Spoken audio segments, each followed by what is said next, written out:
Vamos lá. Deixa eu mudar a apresentação aqui, fica mais fácil aí, fica melhor.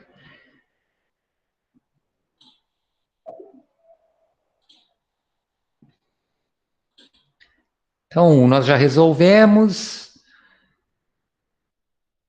o 2 ali, indicando o número de voltas. Aí eu comentei em relação a esse período aqui, está relacionado a 5, né? Vou voltar a comentar. A gente tem que tomar muito cuidado, porque quando a gente vai calcular a velocidade angular, a gente relaciona essa velocidade angular ao período. E no exercício foi dado que o tempo para 2 voltas é 10 segundos. Por isso que aqui eu tenho um período de 5, que é o tempo relacionado a uma volta. Ou eu posso calcular essa velocidade angular relacionando a velocidade linear e o raio. Bom, o 2.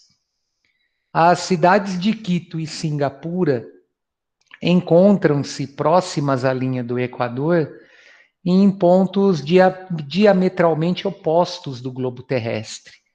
Considerando o raio da Terra igual a 6.310 quilômetros, pode-se afirmar que um avião saindo de Quito e voando em média 800 quilômetros por hora, descontando as paradas de escala, chega a Singapura em aproximadamente quanto tempo? Bom, aí eu fiz um esqueminha aqui, ó.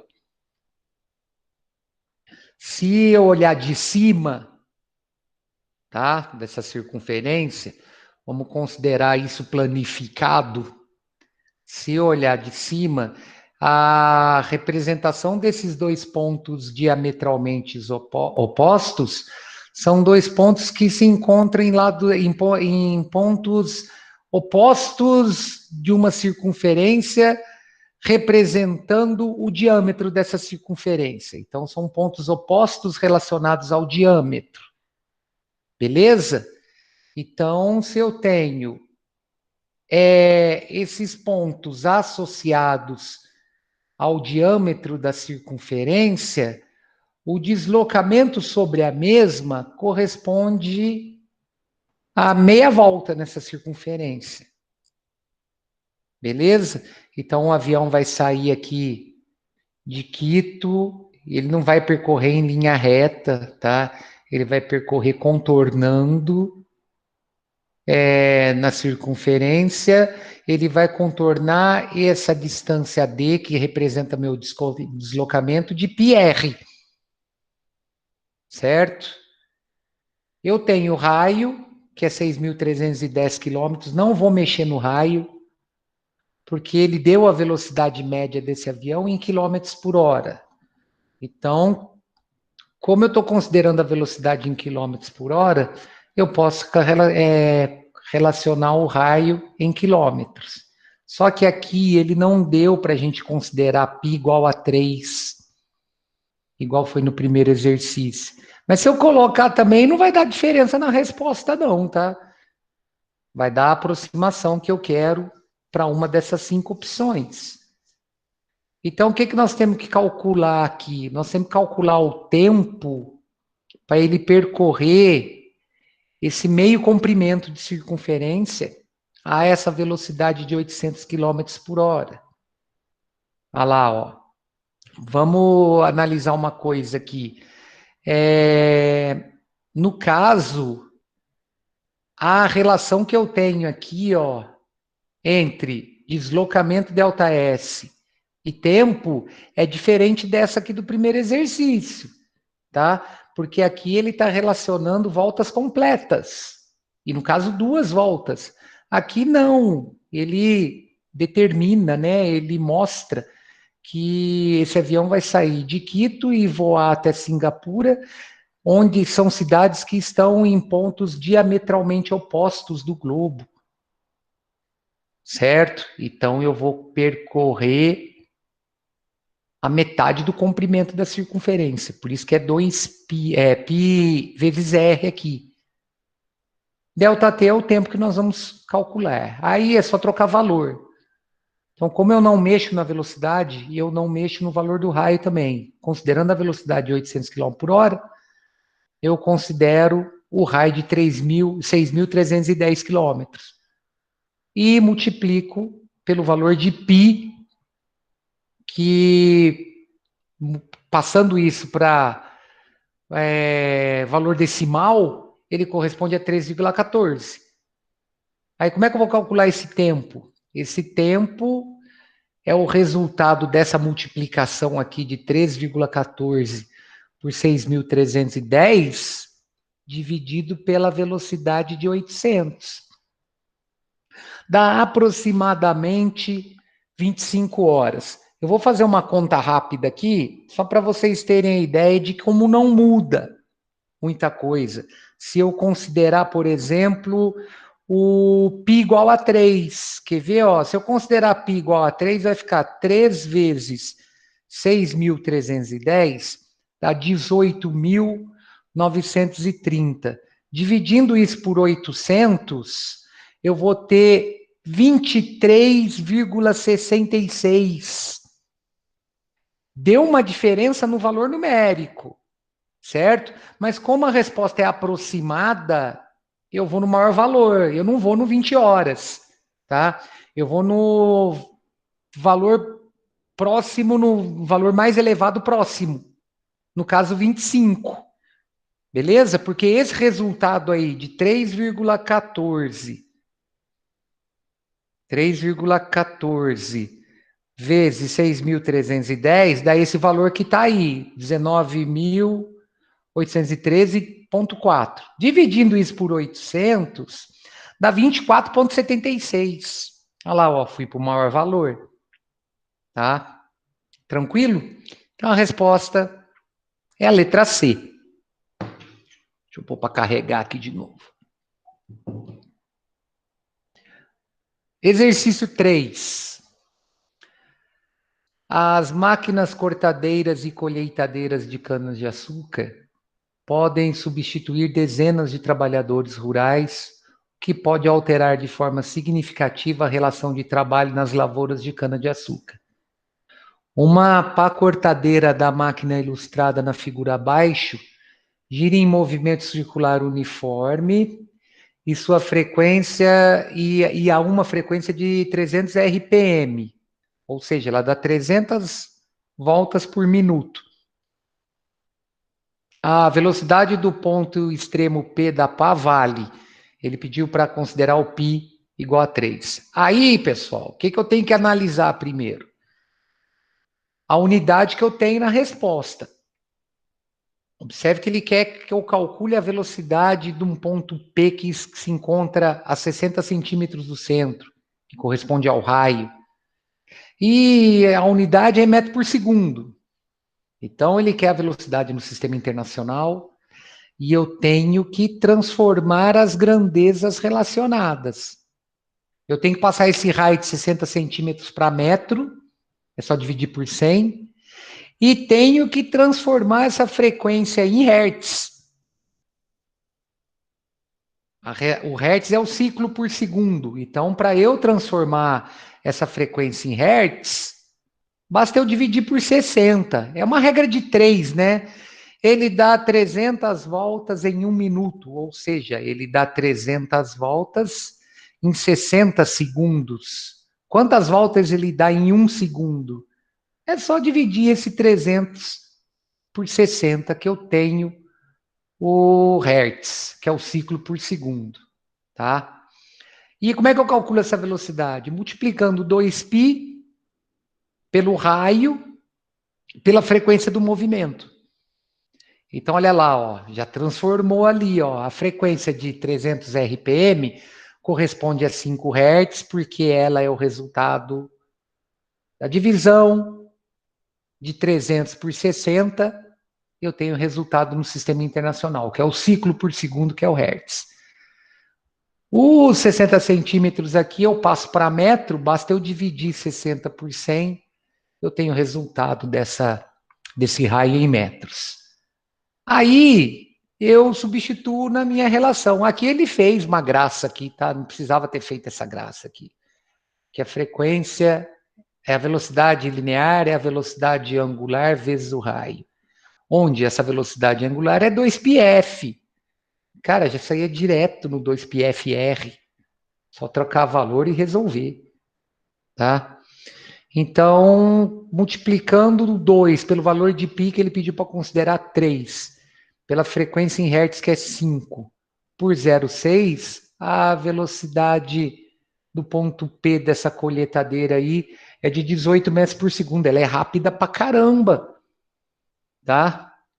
Isso daí vai dar 64,8 quilômetros por hora. Então não é nada agradável estar com a mão aí, né? Aqui, ó, com a mão aqui, onde ela corta aqui, ó. O resultado não é muito agradável, não. Bom, o 4. Um satélite geoestacionário encontra-se sempre posicionado sobre o mesmo ponto em relação à Terra. Então é isso, ó. Quer ver?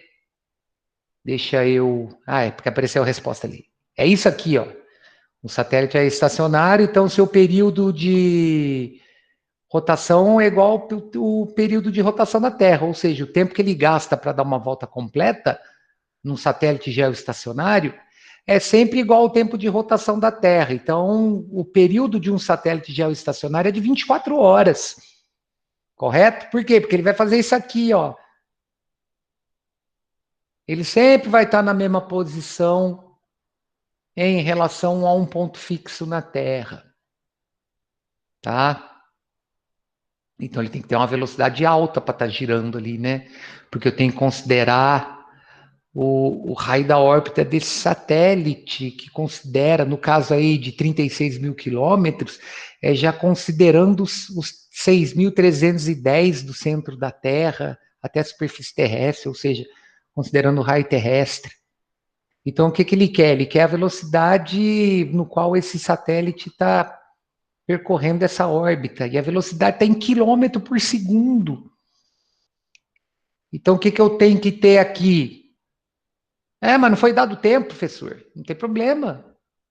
O período de rotação dele é 24 horas. Ele é geoestacionário. Então, o período dele é igual ao tempo de rotação da Terra. Só que eu não posso calcular isso em hora. Eu tenho que calcular em segundos. Porque as unidades relacionadas, a unidade de velocidade relacionada às respostas é quilômetro por segundo. Então, ó, para eu calcular essa velocidade linear, eu preciso do raio, do valor de π e do tempo, que é o período. O raio eu tenho, 36 mil quilômetros, olha lá, ó, 36 vezes 10 a terceira. O valor de π, ele pediu para considerar 3, facilita, né? E o tempo de 24 horas que eu multiplico por 3.600. Então, eu vou ter isso aqui, ó. Olha lá que bonito, ó. Aqui ele fez um cálculo que eu achei meio desnecessário, tá? Eu resolveria esse problema de outra maneira. Eu simplificaria aqui, ó. Esse 36 mil aqui por esses 3.100. Dá 10, né? Dá 10 direto. Fica mais fácil de fazer a conta. Porque aqui é 36 mil. Aqui é 3.600. Simplificando dá 10. Não, o que, que ele fez? Ele multiplicou 2 por 3 por 36 vezes 10 a terceira. Dá 216 mil. E multiplicou 24 por 3.600. Ai, perda de tempo. Certo? Então, para eu não perder o contexto da solução que está na apostila, eu mantive essa maneira de resolução, mas ela fica mais fácil, porque aí vai ficar 6 vezes 10 aqui em cima, dá 60, dividiu por 24 embaixo, dá os 2,5 km por segundo do mesmo jeito. Então, só para a gente ter uma ideia da grandeza, de quanto é rápido isso, se eu pegar esses 2,5 de velocidade, 2,5 quilômetros, e multiplicar por 3.600, esse satélite ele está orbitando com uma velocidade de 9.000 quilômetros por hora. Essa é a velocidade orbital dele. Tá? Então, a resposta é a letra C. Beleza, pessoal? O 5. Beleza. Eu coloquei uma curiosidade nesse exercício 5 aqui que vale a pena, tá? Relacionado à posição da Lua, a localização da Lua em relação à Terra. Por que que a gente sempre vê a mesma face da Lua, da Terra? Tá? Tem um textinho aqui explicando. Então, antes é o seguinte, ó, o mês lunar é definido como o tempo de translação da Lua em torno da Terra. Esse período corresponde a 28 dias e também coincide com seu tempo de rotação. Então, por isso que a gente sempre vê a mesma face. Que o tempo que ela demora para dar uma volta completa em torno dela mesma é o tempo que ela demora para girar aqui, ó, em torno da Terra, tá? Se aproximarmos a órbita lunar para uma trajetória circular e considerarmos a distância do centro da Terra até a Lua como de 385 mil quilômetros, qual é a velocidade de translação da Lua em quilômetros por segundo? Ou seja, qual que é a velocidade dela na órbita dela em torno da Terra, considerando esse período de 28 dias. Só que, para eu calcular essa velocidade em quilômetros por segundo, eu tenho que considerar esse período de 28 dias em segundos. Então, eu tenho que fazer umas transformações aqui. Olha lá, ó.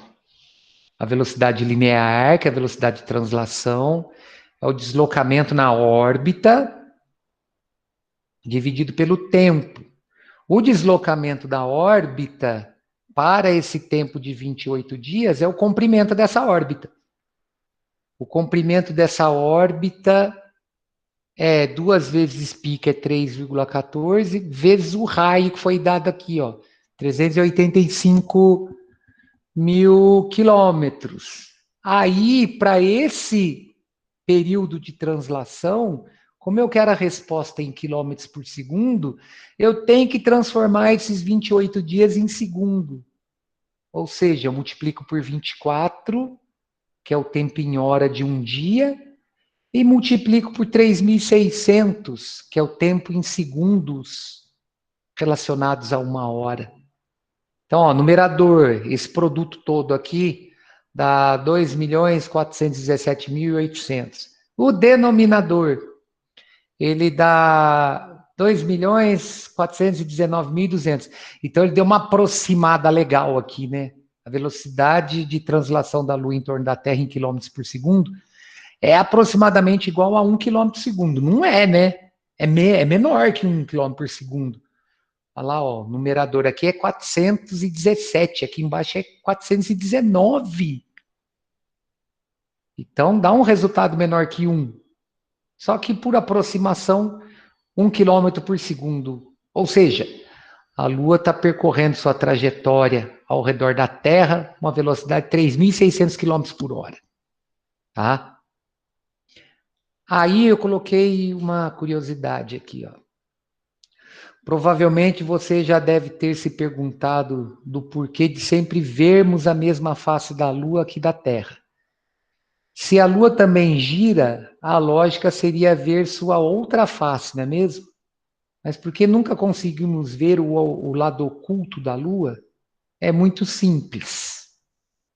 E isso acontece por causa da rotação sincronizada. Ou seja, o tempo que a Lua leva para girar em torno do seu próprio eixo, que é a rotação, é igual ao tempo que ela leva para girar ao redor da Terra, que é a translação. Então, a rotação e a translação permitem observar apenas um lado do nosso satélite natural.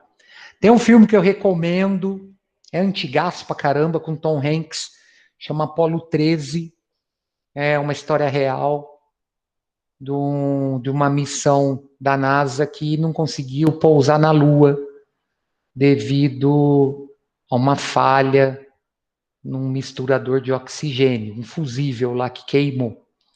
E então, para eles voltarem para a Terra, eles têm que dar a volta na Lua para poder usar a força gravitacional e não gastar muita energia na volta, né? Então, eles, nessa situação de ter que dar a volta na Lua, eles conseguiram ver a face oculta da Lua. É muito interessante o filme, é legal, é história, vale a pena. O filme chama Apolo 13, eu recomendo.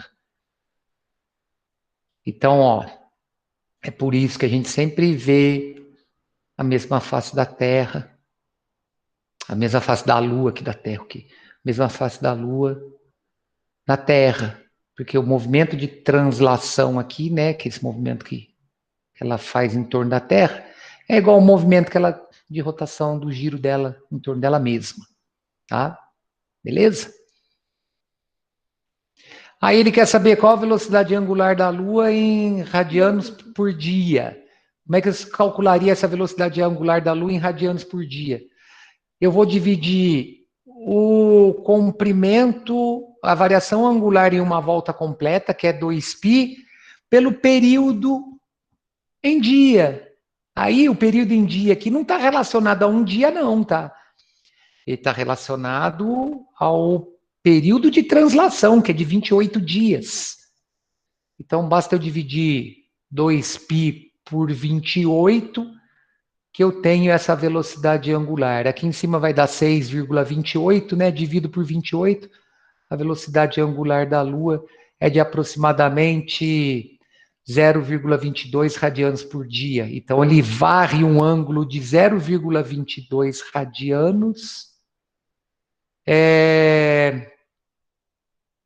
a cada dia. Isso daí, deixa eu só fazer uma conta para a gente entender o movimento da Lua em torno da Terra. Vou passar isso para grau. Então, se eu considerar essa velocidade angular relacionando o ângulo descrito em graus, ele descreve 12,8 graus por dia na trajetória, considerando a trajetória da Lua em torno da Terra como uma circunferência. Então, vou pegar a régua aqui e mostrar isso. Então, a cada dia ele desloca um ângulo correspondente a 12,8 graus em relação ao centro da trajetória circular, que é o centro da Terra. Tá? Então, todo dia a Lua se encontra numa posição 12,8 graus diferente em sua trajetória circular no seu movimento de translação. Bom, o 6. 6 é o seguinte. A maior roda gigante, ela não é mais, tá? A maior roda gigante do mundo em funcionamento, chamada Estrela de Nashang, fica na China e tem 160 metros de altura. Esses 160 metros de altura é considerando a base dela, aqui onde a galera entra, até esse ponto mais alto aqui, tá? Ela tem 160 metros de altura. Em fevereiro de 2008, começará a funcionar o observador de Singapura, com 165 metros de altura e 150 metros de diâmetro. É uma outra roda gigante, que, movendo-se com velocidade constante, leva aproximadamente 40 minutos para completar uma volta. Eu não ia ter paciência nenhuma de ficar dentro do negócio desse quase uma hora. Deve ser bonito, deve ser legal, mas eu não ia ter paciência, não. A distância percorrida pelas cabines do observador de Singapura após completar uma volta e sua velocidade angular média são respectivamente iguais a quanto? Só um minuto, gente. Acho que alguém está pedindo permissão para. Uai, eu ouvi um barulhinho aqui. Não sei o que foi, não. Ninguém pediu, vocês não viram, né? Se alguém pediu permissão para entrar na aula. Não. Vou aproveitar que eu estou aqui e já vou fazer uma chamada aqui rapidinho.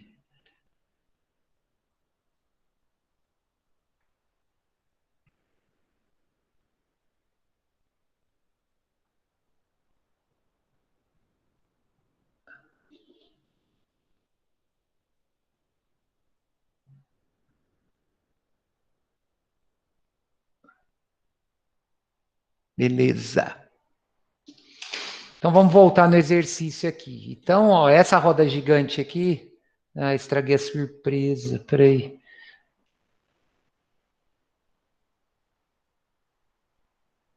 Aqui, pelo menos, eu não estrago a surpresa. Essa roda gigante aqui, ela tem 165 metros de altura, é a altura da base dela até esse ponto mais alto aqui na circunferência, certo? E o diâmetro dela é de 150 metros, ou seja, ela tem um raio de 75 metros. Então, a distância desse centro aqui até o ponto mais alto aqui, por exemplo, é de 75 metros. O que ele quer? Ele quer a distância percorrida para dar uma volta completa, que é o comprimento da circunferência, é o ΔS. E ele quer a velocidade dessa roda gigante em radianos por minuto. Fácil, né? Olha lá, ó. Dado o diâmetro da circunferência de 150 metros, temos que o seu raio vale 75, é a metade. A distância percorrida pelas cabines em uma volta corresponde ao perímetro da circunferência descrita, ou seja, ao comprimento da circunferência.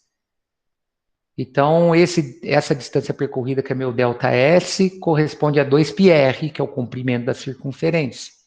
Então, é 2 vezes π vezes 75, 150 π metros. Por que ficou em π? Porque as opções aqui estão em π, né?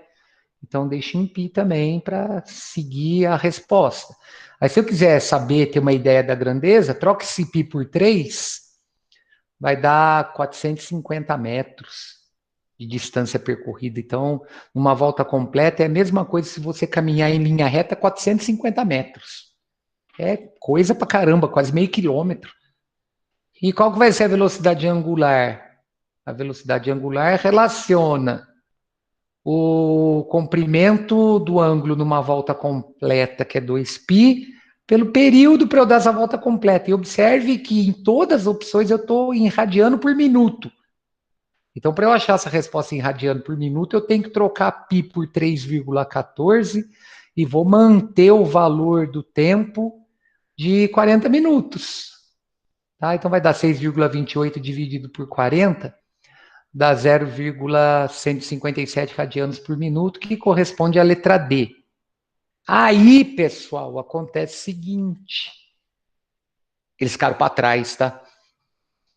Ficaram para trás em 2 metros na altura e 8,5 metros no diâmetro, porque aí vieram os americanos e construíram essa aqui em Las Vegas, ó, em 2014, uma roda gigante de 167 metros, olha lá, passou 2 metros aqui, né?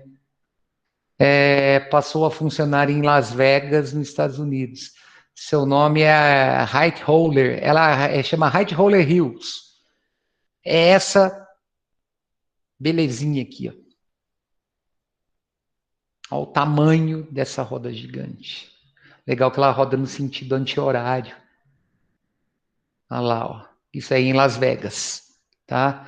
Então, eles deixaram os caras de Singapura para trás em 2 metros na altura dela e 8,5 metros no seu diâmetro. Beleza? Então, com isso, gente, tem uma sugestão de atividade aí para vocês bacana. Essa semana tá sussa. Essa semana é o 14 e o 16. A 16, quer dizer. Ou seja, 14, 15 e 16 para essa semana. Tá? Isso tá na. Ok. Hoje é tranquilo. Dá para fazer hoje. Se quiser entregar hoje, já pode entregar. Página 36. E isso até o dia 16, que é sexta-feira. Beleza? Pessoal, eu tenho ainda 15 minutos, mas desses 15 minutos eu vou usar 10, tá? Eu vou só dar uma só vou fazer a introdução do próximo assunto, que é a função horária no movimento circular. Eu vou dar essa introdução para a semana que vem a gente entrar no estudo de polias. Fazendo o estudo de polias, a gente encerra esse capítulo, tá?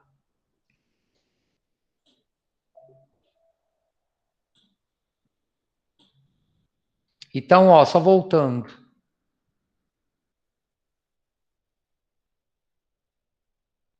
14, 15, 16, página 36 até dia 16. O próximo assunto nosso está relacionado à função do movimento circular uniforme, ou seja, nós vamos estabelecer uma relação aqui entre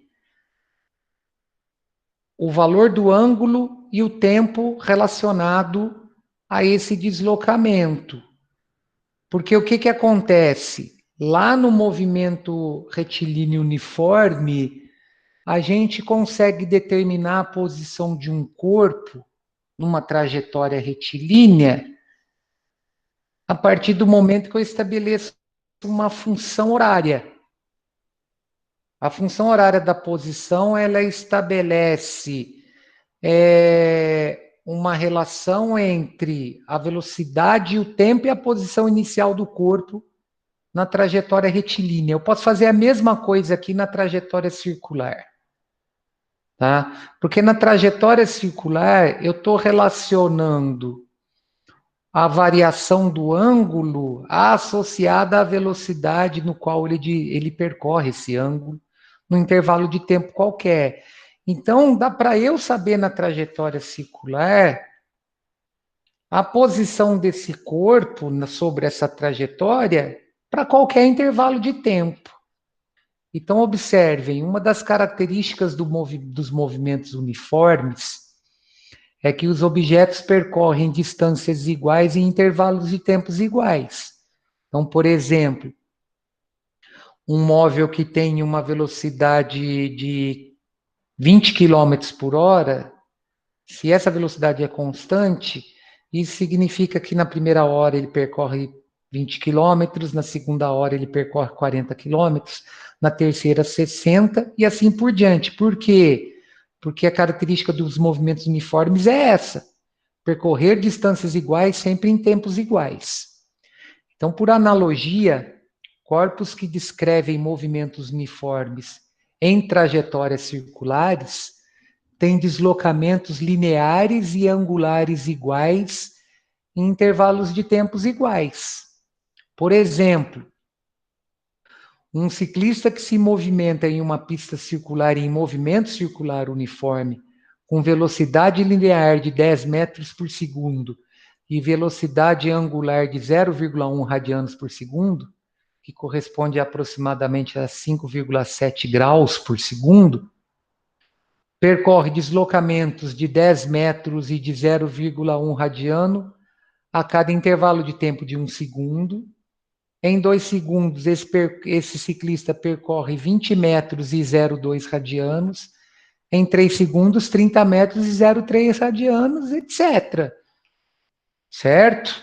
Por quê? Porque a velocidade dele é constante. Tanto a velocidade linear, que é a velocidade sobre a circunferência, como a velocidade angular, que é a velocidade no qual ele descreve o ângulo, ela sempre tem o mesmo valor.